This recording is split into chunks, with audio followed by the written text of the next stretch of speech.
Eto ang pwede mangyari sa barko nyo pag dumaan kayo ngayon sa Red Sea. Kaya naiintindihan ko rin kung bakit may mga gustong umuwi. Karapatan mo yon, tatanungin ka naman kung gusto mo pang sumama. May tsansa nga lang na hindi ka na makabalik, pero sigurado, ligtas ka. Pero paano naman yung mga sumugal? Vessel in Red Sea, you are entering restricted waters. You have observed others who have ignored us. Do not make the same mistake. Reduce your speed or accept the consequences. Papalapit na kami ngayon sa high-risk area. So meron na kami mga arm guard. Ito na yung mga gamit nila guys, mga weapons nila. 7:30 ngayon dito ng umaga at sobrang sama ng panahon. Para sa amin okay to kasi mas less yung risk na habulin kami. Mahirapan yung mga pirata na tumakbo dito sa dagat. So ngayong umaga din yung umpisa ng duty ng mga arm guard. During sa stay nila dito sa barko meron silang mga regular drills na ginagawa. Siyempre, ano pa rin yung skills nila, hasa pa rin kahit nandito sila at nagagwardya. One more time, attach magazine. Clear? Come, please. Kung magiging sapat to laban sa mga rebelde, sitwasyon lang ang makakapagsabi. I will decide the situation. Ex-military naman ang mga armed guard namin. Ang tanong lang dito, kaya ba nila makipagsabayang 3 laban sa 10? 2 1 shots, fire!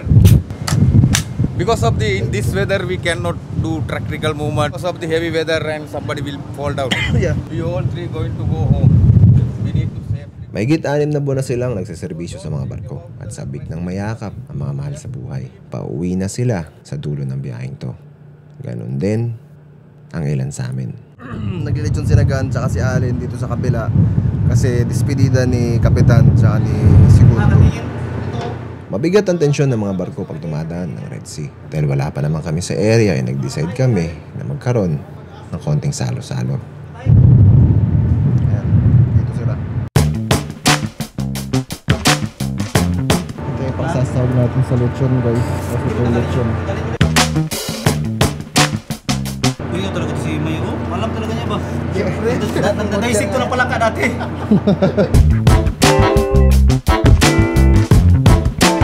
Papatali ko muna si Jose Marichan. Palagyan ng tip yung mga... Here na! Walang tatanggi ha? Walang tatanggi ha? Long abort ka? Sige. Nung pulis, lokal. Yeah. May patungan tayo, di ba? Miri mo. Ikaw na may murag artista dire kay diskarte marino matanan bro. Ulam namin bagong lang. Pero yung katapat, kare-kare. Uuwi na sila sa Turkey. So mga 2 weeks from now. Saan ka nakakita? Nagluluto ng barbecue pero naka-oakley. Ito naman si Segundo guys. Isa sa mga mag-sign up. Okay niyan, pero wala na taking na. Sorry guys. Wala na. Maanganak na yung misis nito kaya off limits na to. Oh, ito na lang. Oh, ay nako. Masamang lalaki. Tatuan pero siyempre malambot yan.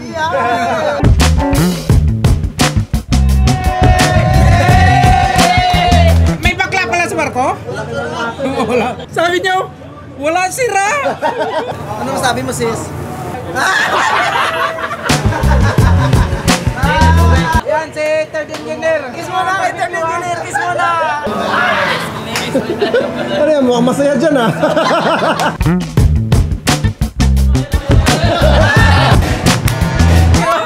Ay bayad yun. Ganitong buhay lang, okay na eh, no? Sir, panglibas yan na tayo sir. Panglibas. Nilagyan nyo na daw ng ano eh. Chakra.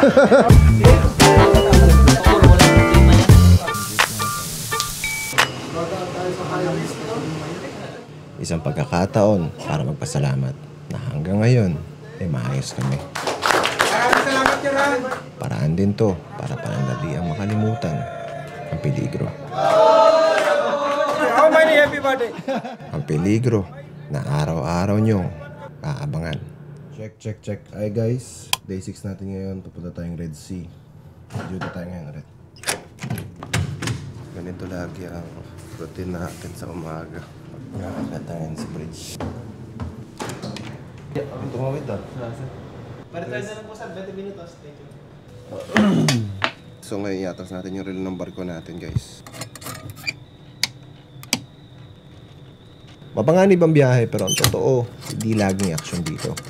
So habang naka-duty ako, bawal akong gumawa ng kahit ano. So ita-timelapse ko na muna tong camera. Binubuo ang bawat araw ng paulit-ulit na trabaho kasabay ng mabagal na takbo ng relo. And it's 8 o'clock na ng umaga ngayon dito, guys. Nandito na si third mate. Papalitan niya ako ngayon. Siya naman yung duty ng mula alas 8 hanggang alas 12. Ayun, si third mate. Hey third, good watch. Pagti sa kabina para magpahinga. Dito tayo sa B-deck.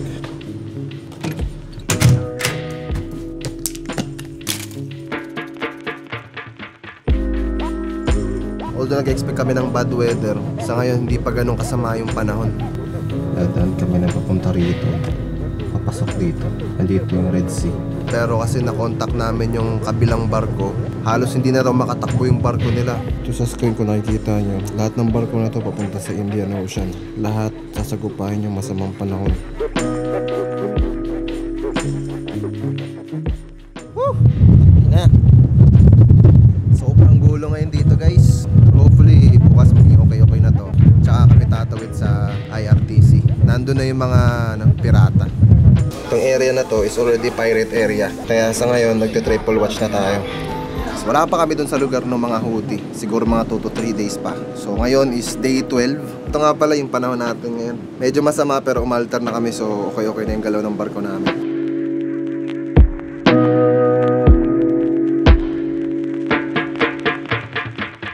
Ngayon dito ng madaling araw, kakapasok lang namin dito sa high risk area. Minding our own business lang dito. Tahimik naman yung area, wala masyadong bakang tumadaan. Kung zoom out tayo dito sa mapa, nandito na tayo ngayon sa Gulf of Eden. Pagkalagpas natin dito, ito naman yung area ng mga Houthi. So tignan natin in the next few days. Kumakalma na ang panahon, pero ito rin ang isa sa senyales na malapit na kayo sa Yemen. Ang Red Sea ang pangunahing ruta mula Asia hanggang Europa. Dito dumadaan ang majority ng mga barko papuntang Suez. Pero nagbago ang lahat nanto na magsimula ang atake noong 2023 ng mga Houthi. Mula sa halos 1,000 barko kada araw ay bumabato sa 200. Ramdam namin yon dahil iilan na lang kami ang magkakasabay dito. Noong una ang pangunahing target nila ay mga barkong tied up sa Israel. Kaya nagre-route ang mga barkong to para makaiwas. Siguro naramdaman nila na kumonti na lang kami. Kaya napagpasyahan nila na atakihin na lang ang kung sinong unang makita. Hindi lang barko, kundi pati mismo mga tao. Dahil may mga insidente na sumasampa sila para mang hostage. Ang masama pa rito ay na mag-resort sila sa mga bomba na naging resulta ng pag-asawi ng ilang kabaro namin. I need rescue for my crew. The vessel was hit by Houthi and will be served. Maraming argumento kung bakit nangyari ang insidente sa Magic Seas. Dahil kahit tinawagan sila ng mga Houthi para itigil ang barko, ay nagpatuloy pa rin sila. Madaling sabihin ang tamang desisyon lalo na't nangyari na ang insidente. So alas 6 na dito ngayon ng hapon at kakalagpasan namin sa Gulf of Eden. Pero dadaanan namin yung gabi ang Bab el-Mandeb. Hopefully okay yung pagtawid natin doon sa Bab el-Mandeb mamayang gabi. Ang Bab el-Mandeb ay ang pinaka-critical na point ng biyaheng to. Dito kami pinaka-alerto. Dahil sa area na to, tumadami ang mga bangkang tumatawid. Pwedeng mangingisda, pwedeng may dalang bomba. August 14 ngayon, ika-14th day namin dito sa dagat. At kakalagpas lang namin sa Bab el-Mandeb. Ito yung barko natin ngayon. At dito rin sa area na to, inatake ang 2 barko. Vessel in Red Sea, you are entering restricted waters. Reduce your speed. Any attempt to to advance will be considered hostile. Do you acknowledge this transmission? Eto ang tawag nila sa gitna ng gabi. Ngayon sabihin mo sa akin sa mga sandaling to kung anong gagawin mo. Reduce your speed now. Seize all movement. Do not make the same mistake. Pwede nila kaming ma-hostage. Ano pa nga ba naman ang dahilan nila kung ba't nila kami pinapatigil? Do not test our resolve. This is your final warning. At sa kadilimang to, hindi nga namin alam kung saan manggagaling ang atake. Failure to comply will force us to act. Acknowledge this message now or accept the consequences. Yun ang pinakamalapit na anggulo sa worst case scenario ng mga marino naglalayag dito. Minsan magigising ka sa isang masamang panaginip, titingin sa telepono at papasok ang mga mensahe ng mga taong naghihintay sa'yo. Daddy, last time I go to Fancy. Pero tuloy ka pa rin sa trabaho. Kasi ito was fun to the Fancy. Karamihan naman ng mga barkong nagpapatuloy sa biyaheng to ay sumusugal lang. Maliit ang tsansa na sa pusta naming 100 kara. Sana Love you, Daddy. I miss you. isang beses ay hindi tumapat ang krus. Andito na yung sundo ng mga armed guard namin, guys. So, andito kami sa Suez. Medyo magulo. Ang daming umaakyat tsaka tumatawag sa radyo. Pero for now, dito na yung sundo ng armed guard namin. Thank God, nakatawid kami sa Red Sea ng safe. At yung mga kailangang umuwi, uuwi na ngayon. Boson, give signal to the boatman, start lowering. Master Gun, tirahin mo na ng mga jutsu moves mo dyan. Sige, sir. Mr. Armed Guard! Yeah. See you again, So ngayon, naka-standby yung barko namin. Naghihintay ng tawag sa port authorities para sa line-up namin na pumasok ng Suez Canal. Turn the boat, turn the crane to port side after release. Tingat. Salamat. Salamat sa... Shoutout. Next. Tingat. Wala na kaming kasama lumabas nito. Nakarami. Ang buhay dito ay laging sukatan ng lakas ng loob. Lakas ng loob para umayaw sa harap ng panganib at lakas ng loob para magpatuloy. Walang tama at mali dahil bawat isa ay may kanya-kanyang desisyon. Magkakasama pero magkaiba ang tinatahak na daan. Sabay-sabay na nilalabanan ng mga kaba pero laging isinasa isip na totoo ang mga panganib. Hindi biro ang mga banta pero hindi rin biro ang dalang mga pangarap.